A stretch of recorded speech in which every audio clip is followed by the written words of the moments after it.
By the way, saudara harus sadar bahwa Tuhan Yesus tidak pernah dibunuh. Waktu dia menghembuskan nafasnya, dia berkata, "Ke tanganmu Bapa, aku serahkan nyawaku." Tanpa Yesus Kristus menyerahkan nyawanya, dia tidak bisa mati. Sebab dia adalah kehidupanmu sendiri. Yesus Kristus tidak pernah dibunuh oleh orang Romawi. Yesus Kristus tidak pernah dibunuh oleh orang Yahudi. Waktu dia di atas kayu salib, dia menyerahkan nyawanya. Dia naik ke kayu salib bukan pasrah. Dia naik ke kayu salib karena berserah. Apa-apaan ini Pak?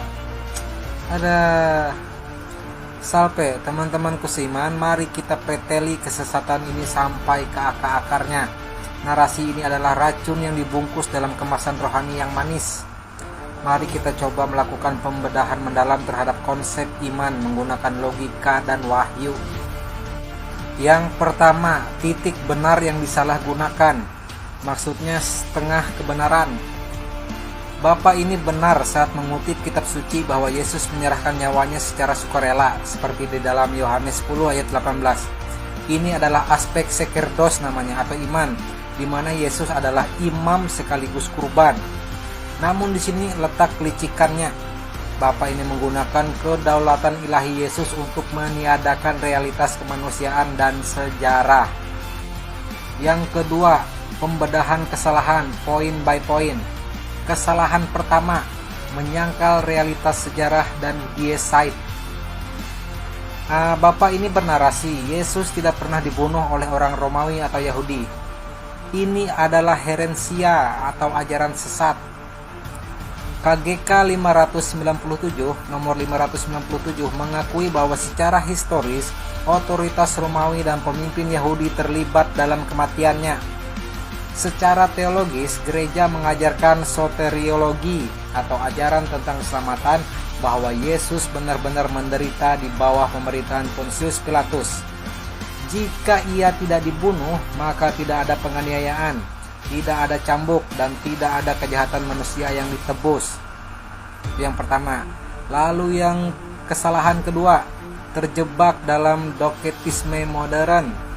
Bapak ini bernarasi, tanpa Yesus menyerahkan nyawanya, dia tidak bisa mati. Hati-hati, nyaris jatuh pada doketisme atau paham bahwa kemanusiaan Yesus hanya semu. Gereja menegaskan bahwa Yesus memiliki dua kodrat, yaitu ilahi dan manusia, dalam satu persona atau dalam satu pribadi. Sebagai manusia, tubuhnya bisa mati karena luka-luka fisik yang mematikan. Mengatakan ia tidak bisa mati secara biologis tanpa izinnya, saat itu juga mengaburkan fakta bahwa ia sungguh-sungguh menjadi manusia yang rapuh demi kita. Lalu kesalahan yang ketiga, membenturkan pasrah dan berserah. Bapak ini bernarasi, bukan pasrah tapi berserah. Ini hanyalah permainan kata-kata motivasi murahan. Dalam tradisi Katolik, kita mengenal yang namanya obedientia atau ketaatan.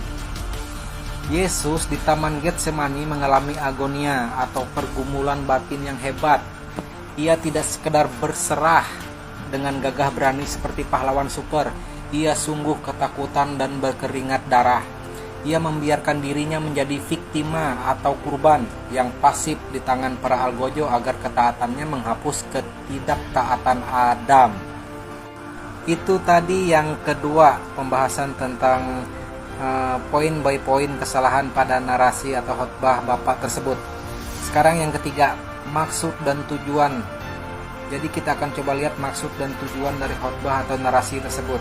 Di sini saya melihat tujuannya adalah menjadikan manusia sebagai pusat yang berkedok memuliakan Tuhan. Ia ingin membangun narasi bahwa Tuhan kita tidak pernah kalah.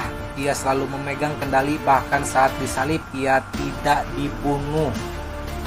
Ini menurut saya berbahaya sekali teman-teman.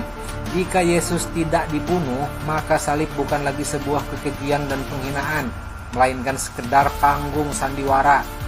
Ini menghilangkan esensi belas kasih Allah yang rela dihinakan, diinjak dan dibunuh oleh ciptaannya sendiri. Lalu di sini saya dapat menyimpulkan bahwa narasi atau khotbah tersebut salah total secara teologi Katolik karena memisahkan kedaulatan ilahi dari penderitaan manusiawinya.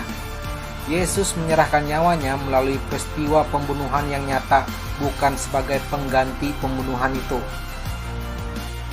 Jadi tolong dengarkan baik-baik untuk Bapak Pendeta. Saya tidak tahu apakah beliau ini pendeta atau bukan. Yang pasti, khotbah Anda itu bukan pencerahan, tapi herensia atau ajaran sesat yang melawan dogma iman, yang menjijikan dan sangat sok tahu, Pak. Anda merasa sedang memuliakan Tuhan dengan bilang Yesus tidak dibunuh? Sadar, Pak, Anda justru sedang menghina pengosongan diri Kristus yang menjadi manusia sehina-hinanya dan jatuh dalam lubang doketisme yang saya sudah jelaskan di atas tadi, yaitu paham sesat yang menganggap penderitaan Yesus cuma acting atau bayangan. Analoginya begini, Pak. Saya coba kasih analogi untuk Bapak. Anda melihat seorang ayah yang habis-habisan dihajar perampok demi melindungi anaknya. Tapi Anda dengan teganya bilang, "Oh, ayah tidak dipukuli, dia cuma sedang menyerahkan badannya." Kan kocak, Pak. Itu bukan pujian, itu penghinaan terhadap darah dan air mata yang tumpah. Anda sedang mencoba menghapus fakta sejarah dan teologis bahwa Yesus itu benar-benar menjadi kurban yang dilakukan secara sadis oleh manusia berdosa, Pak. Faktanya, Yesus itu bukan cuma berserah, tapi ia membiarkan dirinya menjadi viktima atau kurban yang hancur sehancur-hancurnya. Kalau dia tidak benar-benar dibunuh oleh paku Romawi dan kebencian Yahudi, maka pengorbanannya itu palsu dan penebusan kita cuma halusinasi. Petrus saja dengan frontal berteriak dalam Kisah Para Rasul 2 ayat 23, bunyinya kalau tidak salah, "Dia yang diserahkan Allah menurut maksud dan rencananya telah kamu salibkan dan kamu bunuh." Pak, lihat kalimat kamu bunuh lewat tangan bangsa-bangsa durhaka. Alkitab bilang dibunuh, Pak. Kalian bukannya sola scriptura. Kenapa, Pak, tidak melihat ada ayat ini, Pak? Tapi di sini Anda merasa lebih suci dari firman Tuhan, nggak, Pak? Kebenaran yang benar adalah Yesus menyerahkan nyawanya secara sukarela melalui tragedi pembunuhan. Itu yang benar, Pak. Bukan malah meniadakan pembunuhan itu. Tanpa pasio, tahu pasio, Pak? Sengsara Yesus Kristus yang nyata. Agama Anda cuma motivasi sampah yang tidak punya kuasa menyelamatkan jiwa dari neraka.